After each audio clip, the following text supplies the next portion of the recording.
So one of the things that's really amazing about Vox Lux is the first time you come on screen, we're like, wait, is that Natalie Portman?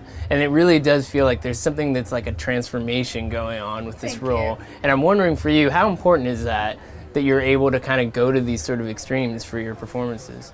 I love it. I just feel like I'm so lucky to have this job, and the best way to use it is kind of like getting to live out these wild dreams, and then you get, you know, like being a pop star or an astronaut, like that's what I got to do this year, and then just playing so much with other actors, like you're pretending to be other people at the end of the day. It's pretty silly, so you just gotta go for it and enjoy it. Well, the other thing is the movie is about being a celebrity, so how much do the kind of ideas in this movie resonate with your own kind of view of these things?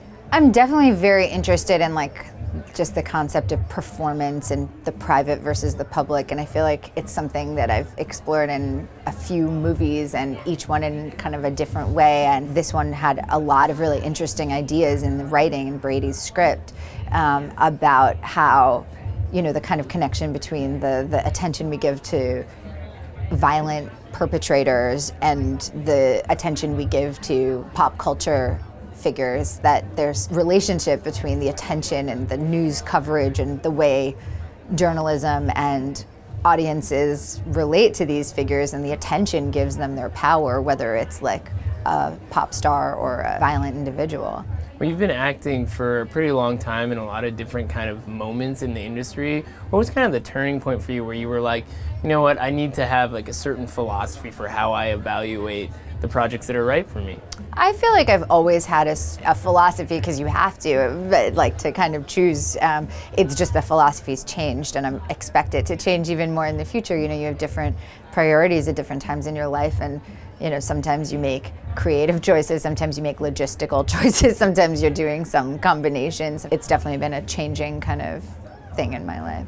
One of the things that I've noticed is if you look at the roles that you've done that really stand out just in the last few years, you know, like Swan, Jackie, Vox Lux, all of these are women who are really kind of taking control of everything around them. And I'm sort of wondering how important that side of things are. Taking control of everything around them. This real, like, kind of dominant. That's an interesting. Like sort of everyone, in every scene these women are in, there's this sense of people kind of need to give them their space and do what they say.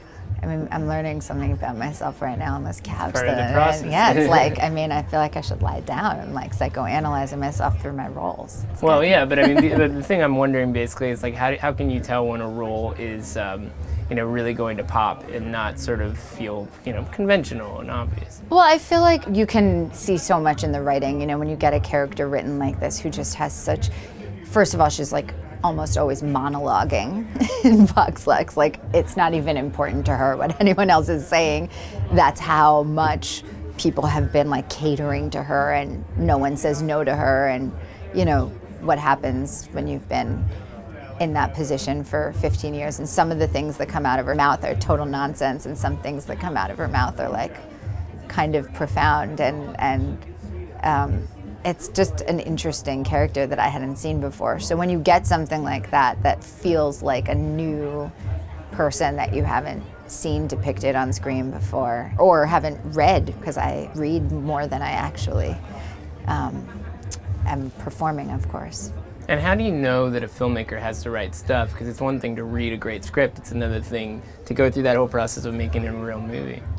Well, I felt so lucky with Brady, because the truth is you don't ever know, because so much of it is chemistry between you, and even if you admire someone's films a lot, it's such the experience has so much to do with like how you get along and how you communicate with each other. And so Brady was so incredible and really understood how to create like an environment where we could feel free and creative.